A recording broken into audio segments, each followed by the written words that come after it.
Do we hurt other people's feelings or do other people's feelings get hurt? A question that comes up a lot. This question means to say if Susie refuses to eat Ishmael's food and Ishmael is upset, did Susie hurt Ishmael's feelings? Was it her fault?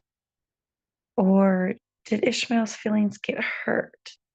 He couldn't accept Susie's declination. I want to give you some nuances to this question and then come back to the underlying question of why are we focused on whose fault it is that feelings are hurt? So here's a common example from nonviolent communication. Let's say Susie is waiting at a coffee shop for Ishmael, who is running 15 minutes late. When Ishmael arrives, Susie could either be happy because her needs are met.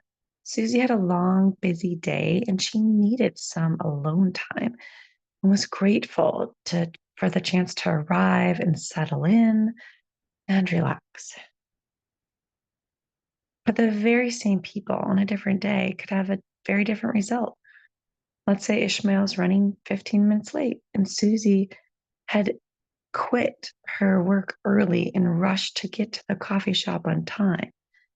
And now her need for mutuality and respect are not being met because she came from a different situation and was expecting Ishmael to be there.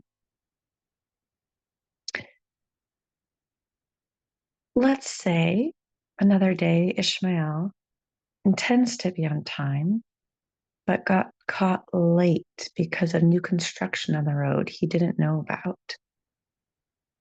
Now, Susie may either be forgiving because it wasn't Ishmael's intention, or upset because she could have interpreted that Ishmael could have looked at GPS to know he needed to leave earlier.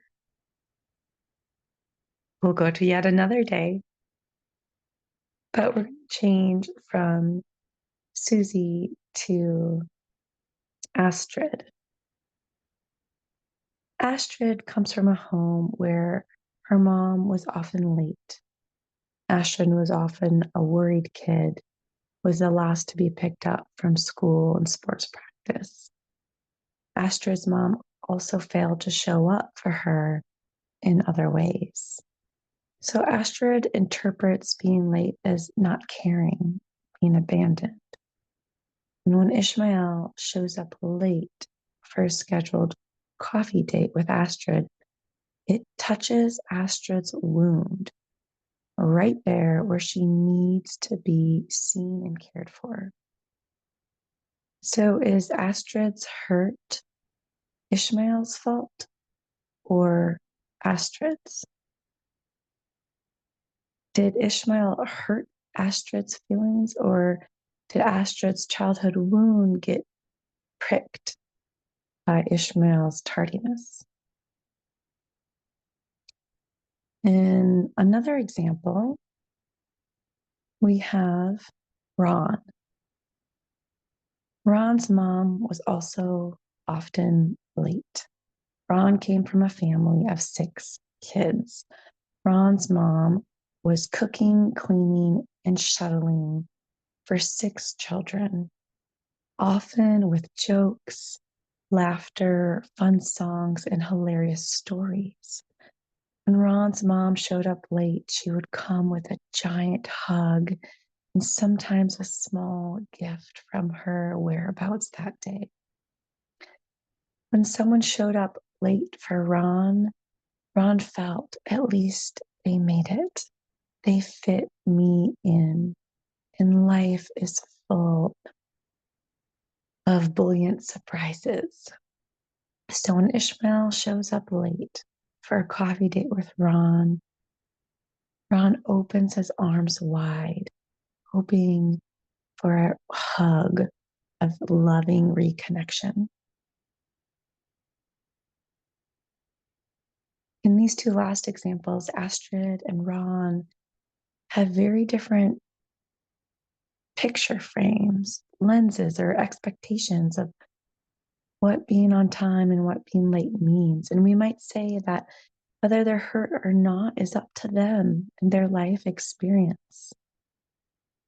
However, relationships aren't just single experiences. We develop interpretations based on our current interactions with people. How many times is Ishmael late for appointments? And is it just with us, or is Ishmael always late because Ishmael is always caring for everybody he comes across, which slows his day down? Or is it Ishmael's culture to go with the flow? We begin to understand what being late means in a particular relationship, and we can change our interpretations.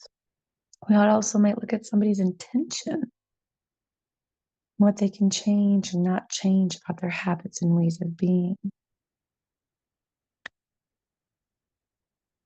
On the other side, we might ask if Ishmael is hurting people's feelings by being late. Are his actions directly contributing to other people's life experiences? We could say yes.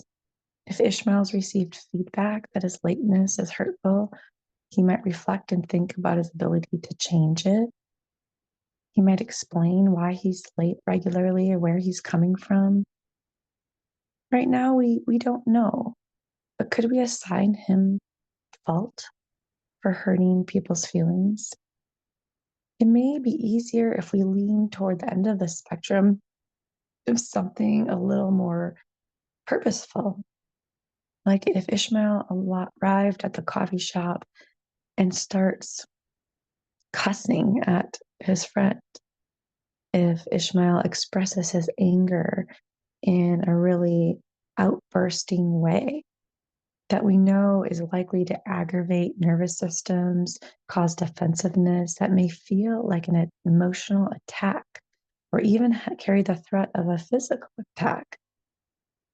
If Ishmael comes and raises his voice and gets in the face of his friend, or if Ishmael starts with shaming and blaming language, his friend may feel hurt, feel it was unnecessary to come with that much consternation. Ishmael may blame his friend for sitting by the window instead of away from the window because he gets migraines and can't be in direct sunlight. Did his friend know that? Could Ishmael have come in with a question like, did you know that direct sunlight is really hard for me? Or could we move to the back of the coffee shop? There are some actions that many people in many cultures interpret as aggressive. And we could say perhaps that when we take on those actions, we are hurting other people's feelings. We could also say that if we know a friend well and we approach them in a certain way, it is our actions that hurt them. We are causing their hurt feelings. Yet this too is a bit muddy. For example, most people would agree that slapping someone is hurting them physically and emotionally, mentally, and spiritually. Slapping is usually not okay. And yet, in certain contexts, we agree that slapping is okay. Like two actors in a movie, the actors may consent to play their parts, one slapping and one getting slapped. Or perhaps at a Halloween haunted house or haunted hayride, this is the scene that people have agreed to be involved in. Or perhaps in a BDSM relationship where both partners have agreed that In a certain context, certain actions are interpreted as playful and stimulating instead of as violent and aggressive, threatening. So, even some actions we can say are hurtful intentionally in most contexts, but maybe not all. This is why it's complicated and so tough to say whether somebody hurt someone else's feelings or somebody else's feelings were hurt.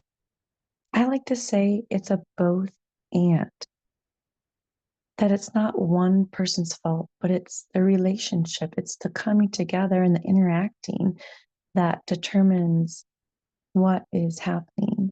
And it gets thicker and thicker in relationships where there's been multiple conversations about repeated behaviors that continually hurt another person's well being, psychologically, physiologically, and otherwise. It's very difficult to change patterns of behaviors and habits we've had for decades. And yet we try as human beings to show respect and to not hurt others. Of course, some people may say they don't care if other people's feelings are hurt, maybe because they need to put up a strong boundary for their own protection, or maybe because they are so wounded and calloused and have been taught that being mean is the correct way to be. There's a whole spectrum, right? But when we talk about two loving, caring individuals who have the intention to care for one another without hurting each other and trying to be sensitive to each other's preferences and needs, and even that is gray. What's a need and what's a preference? Uh, why do we come with the question of whose fault it is? Why are we so fixated on if that person hurt me or I felt hurt? Is it because we want to know where to assign blame? Who has been wronged and who did the wrongdoing? Whose error was it?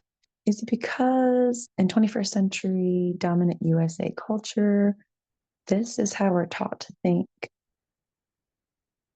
Who is wrong and who's right?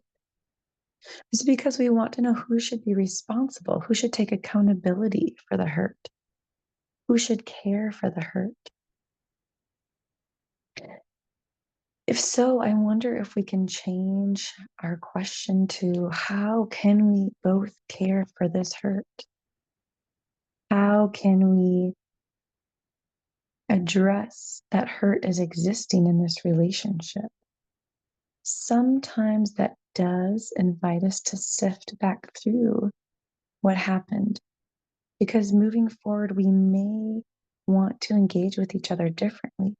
We may want to understand how lateness feels to both of us, so we can make a new agreement or set new understandings and expectations going forward. But to care for that hurt, is it so we know who might apologize? Is it so we can make amends? Could we both bring compassion to the interaction? Can we both say, wow, this is what I was going through. What were you going through? I hear what you were going through. I care about that. I care about me.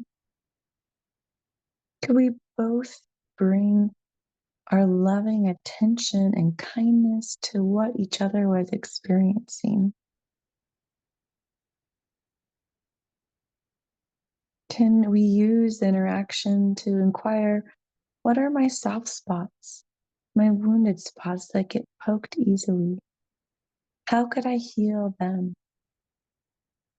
How could I invite the other person to care for my wounded spot, even if it's not their fault that I was hurt?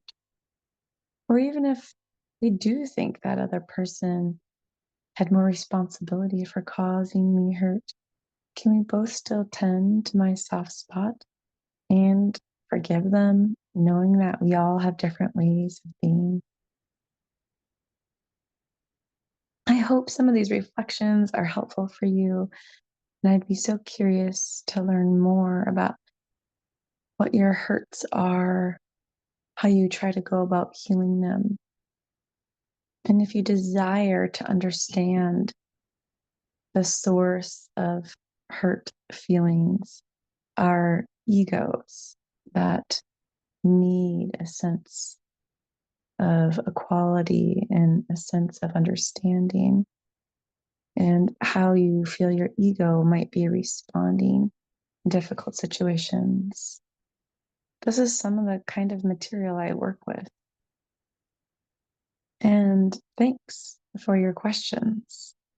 If you have questions like this, feel free to submit them and maybe I can share about them in a future newsletter.